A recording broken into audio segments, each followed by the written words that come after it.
So, do you use dream sequences in your game? What are some examples or ways that you have used dream sequences to provide informations, quests, mysteries, question marks, fill in the blanks? So I'm not against dream sequences as long as it was all a dream. There's like no plot device that annoys me more than you retconning everything that you did because you screwed up with it was all a dream. I mean, I guess it could be done okay, but it feels lazy to me. I don't mind, like I was in a campaign and we were all being tempted by Bahamut. And so she would reach out to us in our dreams and like something like that. That was cool. There was these really cool sequences. And then, the ways that we reacted changed the whole story. So like my guy was kind of not a hothead, but he was just very much like about action. And so he just tried to attack her. And first he was like a lot of resistance, but I rolled high, attacked her. And then it ended up I actually accidentally attacked a guard in this place we were in. So then we got chased out of town. There was this whole, again, chase sequence that he had to add in that wasn't there in the beginning because, and then one person ended up making a deal with her, and it was cool. I think it's another way of having fun, like if you take a player aside and then just do the dream to them, and then they can choose whether to pass that information along. I think that's just like a fun thing to do anyway in D&D. Like, here's this information just for you. You pass the letter or whatever. So again, I can see it being used well and fun, but it could also go south really quickly. And then obviously it's a great one for like clerics and paladins and stuff, being able to talk to or warlocks. That's the easy answer is talking to patrons and deities and all that. How about Kevin, D&D Homebrew? What do you have for us? Dreams. Yeah, I would agree. First of all, with Bearbard, that you can't have stuff that's all a dream, and obviously because it's just people just go what, and then they're wondering, is this a dream? Am I in a dream? That. The other thing, of course, with dream sequences, you could have everyone having the same dream, but because what I would say is you don't want to use dreams that are just oh, we're trapped, we can't figure this out, and when I go to sleep and it comes to me in a dream, like thing. It has to be motivated. It has to be something that's causing that dream to occur. It's not just some information within you, which is what a real dream, of course, is. It's just your own insight. Maybe you saw something and then in a dream it comes to you, but it's a slippery slope if you start using dreams, because players are like, could I dream? And that kind of thing. It should be motivated. And, there is a tradition, as we was talking about with paladins and, clerics, that the gods come to you in dreams. The gods talk to you.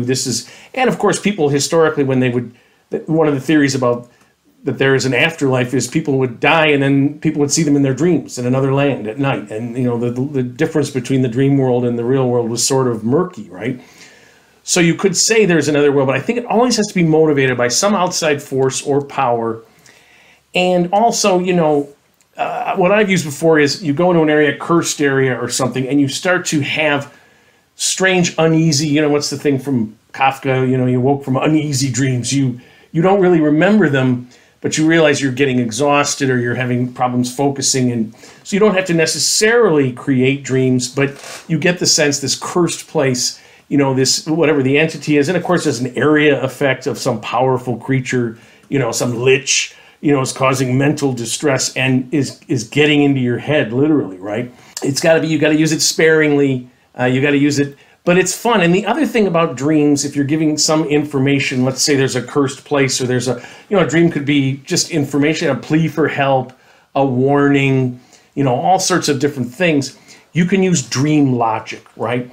Such that, your grandmother appears in your dream to, warn you, always eat your vegetable or something like that, or something that later on, and again, that would be the good creature interfering, where if you're under the power of some powerful evil thing, the good, your god or whatever can just get in there with a dream without a direct interference in the thing. Because of course, we always talk about, are there rules as to how the gods can interfere with things?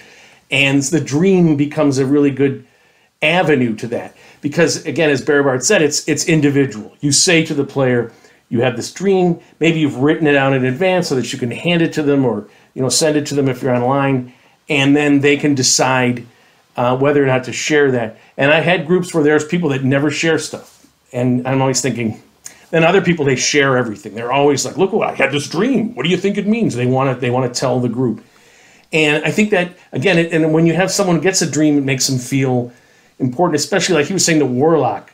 Because I've run sometimes with Warlocks, Eldritch Blast, sometimes they feel a little out of it. And their patron is sending them dream information. So I think if it's used sparingly and you can have fun too with dream logic, I think dreams can be really good, but you can never have that was all a dream. And I don't think you can have, I'll go to sleep and see if it comes to me in a dream, right? As a tag. That makes sense. I like what you said there with regards to not remembering what it is, because I like that for creating curiosity. Like, you get the benefits of a long rest, and then you look at a player in particular, but your character, it feels like it was kind of a rough night. Maybe he had some bad dreams or a nightmare or something, but can't seem to remember or recall what it is. And they're like, and that creates that curiosity. Now that character for the entire next game day is just like, I wonder what that was, So, and I think if you're entering an area of horror or dread, dreams is one of the ways. If you think of, the traditional Dracula, things came to them in dreams, or they didn't know whether he was there or it was a dream. This kind of thing too, where it also creates a sense of coming horror or a threat that's coming to you. It can be really effective. Yeah. And I also want to say, too, on your other point about Grandma, I like to be able to bargain with Grandma a little bit, maybe meet somewhere in the middle about the eating vegetables thing. I mean, that's cool and all, but I would like to at least be able to pick the vegetables that I have to eat. If I'm going to eat them, don't throw down beets and slimy spinach. I do like broccoli, throw some of that down, maybe some corn on the cob, grandmas can be reasoned with, and I think that's a very valuable lesson here. So, or grandma is, doing her burlesque act in your dream, and you're just like, oh my God, I thought I was horrified. Now I'm really horrified, or something like that. But that dream, that weirdness, and then if you can tie that in. I need to go seek out a dream interpreter. Can't ever get that out of my mind. It's seared on my retina. And that is why we forget the dreams. That's why the characters don't remember. That's the one that you can't forget. Okay, who's next? Mr. Welch, Mr. Welch, save us from this. Save us from Grandma. Well, I am not a big fan of using dreams in games because they usually just get used as exposition dumps. And that's, it's just a fancier way of saying, okay, write down everything I'm about to tell you because it's going to be important later and there will be a test. Or when you have to give it to just one player instead of all six of them. And even then you're just like, okay, write down everything I'm supposed to be telling you because you're going to be, this is important. So write this down. But one way that I saw it used, which was in, if anybody's familiar with the module Mark of Amber, which really wasn't that great of a module, but you have to enter a dead man's dreams. And in this case, it's Etienne d'Amberville, who's not quite dead. He's getting better. And you're entering a lucid dream, and you have to shape his memories for him. And it impacts the story down the way. So if you go to his dream where he's dreaming about the big battle, he can take mercy on the prisoners, or he can slaughter the prisoners. And there's somebody else in the dream fighting the characters. So you shape somebody. It's like that movie Dreamscape with Dennis Quaid, only without the creepy snake guy at the end. And you're modifying another character through his dreams, and they know it's a dream, and they know nothing is real, so they can't really mess up the story too much. But they can at least shape what's going to happen later. And then they have to keep the information they have to keep the knowledge of all the information that they're getting from this guy's subconscious and use it later in the adventure. So that was one of the best dream sequences I've seen in the game. But you really just don't want to use it as an exposition dump because there's a dozen ways to do that. They can find that stuff in a book, and it gets kind of boring and samey.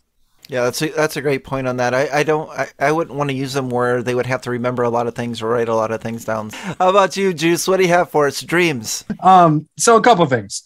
Bear Bard, completely agree with you. Retconning with dreams is lazy, and I don't like it.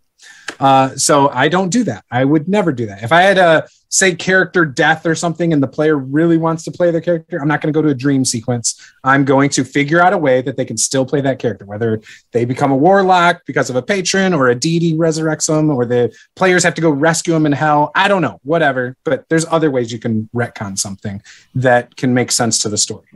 Not a dream. Also, exposition dumps. I agree. Do not do that in dreams. I think, again, that when you're doing dreams, there should be a reason for it. I love narrative style of play. I also love the idea of warning players of danger, maybe giving a prophecy. I do like to do that in dream sequences. Well, I've started campaigns in a big dream sequence where the players actually were not together, didn't know each other yet, had a dream of each other. And then later that day, first session, they met in a tavern and all recognized each other from the dream and then had to figure out what the heck was going on. It was a great start to the campaign, brought the party together, and now they were all curious what was going on, what are we doing? And I didn't give them any information. It was literally just fire everywhere. You see this person, and I described what one character looked like and, kept describing what they saw, and it was just the other player characters. And then I made a sound and said they heard this sound and kicked off the game. It was great. But the other thing I really love to do, and this is, I've done it only a couple times, and it's always worked really well. When players first meet a villain, they always try to kill it. And so one of my favorite ways to introduce a villain is not necessarily as a villain. It might be an NPC at the tavern that they briefly cross paths with. It might be someone they rescued, whatever. There's so many things. But to then show them a dream of that person doing villainous things later on, and then they question it. Well, is that a bad person or is this just a dream? And usually what I'll do is I'll make a character make a wisdom save, for example, in 5e. A person with the lowest roll has the dream. If there's a tie, I'll give them 2 different dreams, things like that. And then they start questioning it until they finally meet the villain, find out that is the person who was behind all this other stuff. Not necessarily that their dream was real, but maybe they had an intuition about this person. And, wow, I should have went with my gut instinct because when I saw them the next day and they were, just buying some groceries at the market, they seemed fine. But now I found out they murdered a bunch of people or, kidnapped some people or whatever, So I like to do stuff like that. I like to kind of mess with my players in ways that make them think a little bit. And I think that comes from I'm a big wrestling fan. I steal ideas from that, swerves, guys going from good guys to bad guys and things like that. I love to take ideas and incorporate it. Same thing with movies, TV shows, comic books.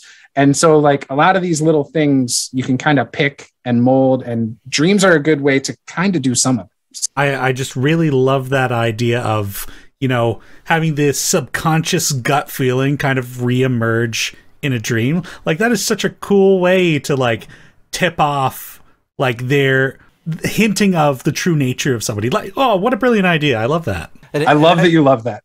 That makes my night right there. It immediately inspired me to see if I could do the opposite. So maybe that someone they're suspicious of or someone that maybe told a rumor about them, so it's kind of painted them as evil, and then they have dreams that they're good. And well, are they a good person? Maybe they're helping grandma pull the vegetables out of the garden or something. Oh, he's got to be good. He loves his grandma, check that out. But yeah, I love those ideas. That's really cool. Fred, how about you? What do you have for us? Dreams. Well, a lot of it has already been said. I have used dreams in my Dungeons and Dragons games. I don't really use them now. I use them as info dumps and for clues like Juice. I don't think it's the best way to provide information or give clues to players. Ultimately, it's a lazy tool. I don't think it's a very good Dungeon Master tool, in my opinion. And I think primarily the reason why is it's kind of like the cutscene in a video game. When you're playing a video game and you're engaged and you're playing the game, and suddenly you get the cutscene and you sit there and you watch. You no longer have any control over that bit of the game because it's going to play out however it's going to play out. because it's pre-programmed. And that's probably my biggest issue with using dreams in an RPG or Dungeons and Dragons, is the fact that the player really doesn't have anything they can do. They're there just to go along for the ride. And that's what I despise the most about using the dream sequence. And I think probably the concept of the dream sequence being used in RPG for me is, I think what has happened is that because Dungeon Masters pick and steal from other media and movies, like the dream sequence in a movie, the flashback in a movie is looked at as like, oh, it's been done like really well the first time round, the first time a movie ever presents it, and somebody thinks, wow, that could really work in my campaign. I'll use that tool in my game, not realizing that it's not actually their game is not a movie, it's not a story that plays out in a particular way. And the person who is using that dream sequence or flashback is much more skilled than they are, because everybody else who came after them who used the dream sequence and the flashback did a shitty job, and it got frustrating. I mean, how many times have we watched movies where the sequence of A happens, B happens, C happens, D happens, and in the end, like that, decide to change the sequence completely because they think it's artistic and fancy and creative, when in fact it's just confusing. So that's where my feeling is with the dream sequence as a tool. But and also there's a strange meta with playing in a fantasy game and then suddenly having a fantasy within a fantasy. You know, it depends, like there's too many layers of the Matrix going on here. So I think the only time that I might use a dream sequence or the concept of dreams in a Dungeons and Dragons game is if I'm dealing with a creature that attacks the players through dreams, like hags attack them while they're asleep. That would be a good example, I guess.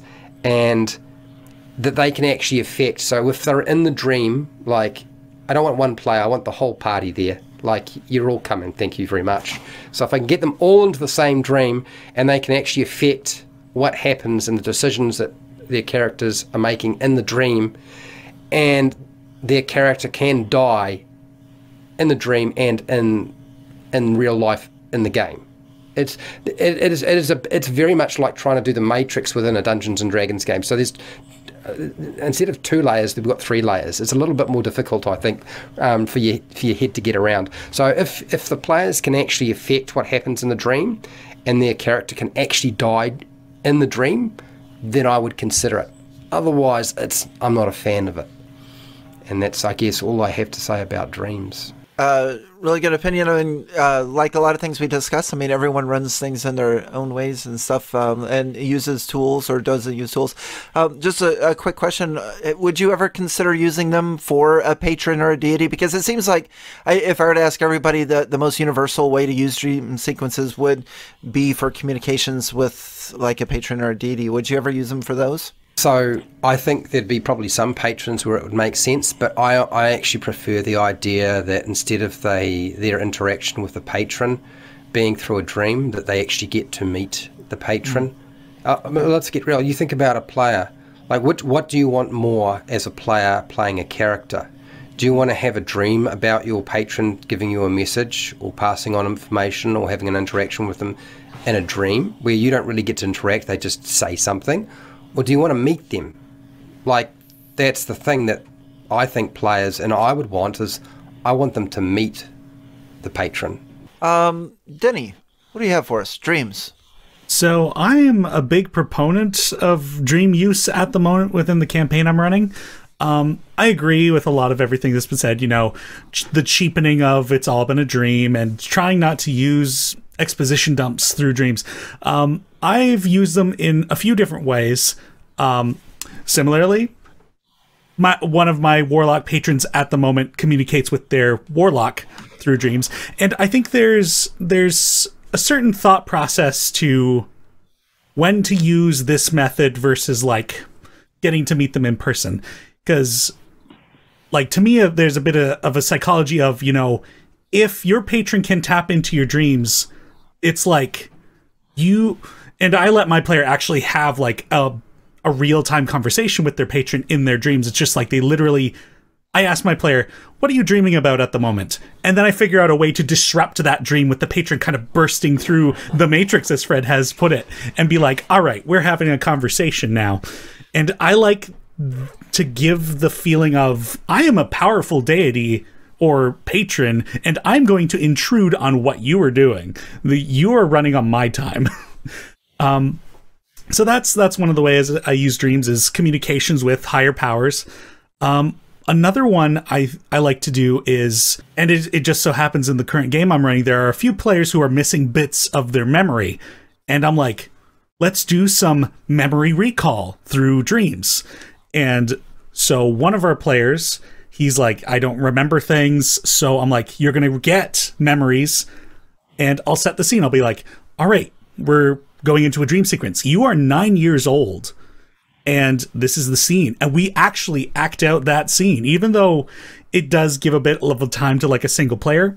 Thankfully, the rest of my crew is on board with it and are just like happy to see what's going on with this guy. And so we'll roleplay the scene. And I have information I'll try to convey, but we'll get to have that social interaction as well.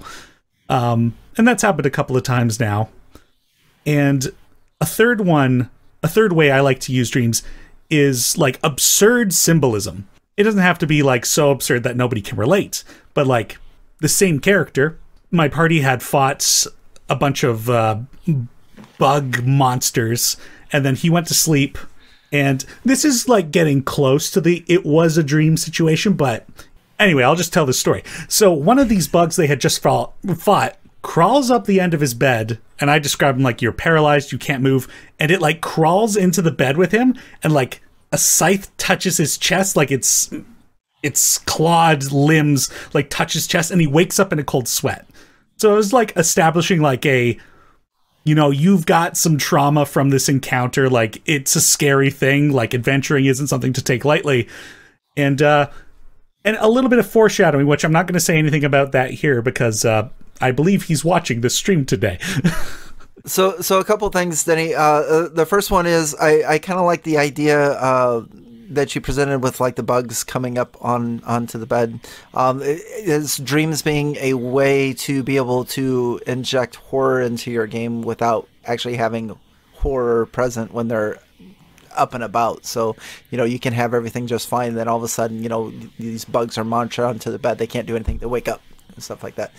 So I really dig that. But the second thing is, and I'm going to apologize up front because you're going to get an insight into the way that my brain works. But when you were talking about that, everybody grab onto something. Here we go. As you were talking about how their dream is interrupted, for some unknown reason, I pictured the Kool-Aid Man coming through a wall as their patron. Does any of your players have the Kool-Aid Man as their patron, and did it bust through the wall of their dreams? Maybe the fourth wall. I don't know. Oh, damn. Oh, yeah. Oh, yeah. I wish. That's just the way my mind goes. I don't get it sometimes. I don't know. On a random fun fact, side note, how did they not ever put Macho Man Randy Savage in the Kool-Aid commercial as a stand-in? Just once. Fun fact, I dressed as the Kool-Aid Man for Halloween one year. Nice. Were you in anybody's dream? Hopefully it's in everyone's dream. He's in my dreams every night. Very good. Oh my. You do have to do the dream whether they're going through the dungeon in their underwear, though. Yes. It lowers their armor class, doesn't it? Anyway, I don't have a whole lot to add. A lot of things have been covered already. Again, I do feel that dreams are very good for being able to have communication with patrons or deities, if that's what you wish to do. I've done that before with in that exact scenario. Unfortunately, none of the characters in the games that I've played have had the Kool-Aid Man as a patron, but there's other ones that were in dreams, so it worked out okay. I do like it as far as being able to maybe predict the future or bring up something from the past. Sometimes it's even fun to kind of intermix real with dreams. So maybe they wake up and there's something there that was from their dream, or you've seen it in a lot of movies as well, where they may have a scar, or something on their arm hurts from where they got stabbed in the side in the dream or something like that. So that's fun as well. But I think a lot of the times I like to use them depending on the location they're in. So if they're like in a haunted house, then maybe something's trying to communicate with them. Maybe someone or something wants their assistance or their help, and they're unable to reach out, but they are able to come to them in a dream. Maybe they passed this spirit or ghost up the stairs, and then later on they're able to manifest what they saw, like what was in a split second. It comes into their mind. Or another thing that I like to do is with magic items. Maybe when I like magic items that kind of evolve. So when you first get a sword, it's a sword +1, but it has hidden powers. And when you get to level 5, another power is revealed, or level 8, another power is revealed. So sometimes I like to use dreams for the first time that they use that. So they learn how to use that, the magic item, because you figure a lot of those items need attunement. So you're bonding with this magical item, and who knows what the heck's doing to you. You may have weird dreams. You may have to pee a lot. You may have an iron deficiency. We don't know what attunement does. It could do any of that stuff. So it wouldn't be inconceivable for to have dreams, and maybe the command word for a sword +1 flames on command is given to them in that dream. It comes to them. They wake up the next day, and now they've got this magical sword. So I do think they have a place. I would definitely emphasize for anyone thinking about using dreams, do not overuse them. I think very similar to a previous discussion we had on mazes. I think they're more of maybe more frequent than mazes, but more of something that you want to do on occasion, and you definitely want to make them meaningful. I did run a poll on this as far on my channel, the community tab. I didn't get into a lot of it, but I just wanted to know if anyone had explored dream sequences in their game, and 75% of TTRPG and D&D players have explored dream sequences in their game, and 25% have never used them for D&D storytelling. I want to know if they use them to tell stories. So, and with that being said, does anyone else have anything they want to further discuss or add to this conversation? I'm just going to say, Freddy Krueger's coming for you, baby. Freddy Krueger's coming for you. There you go. Yeah, there's no escape.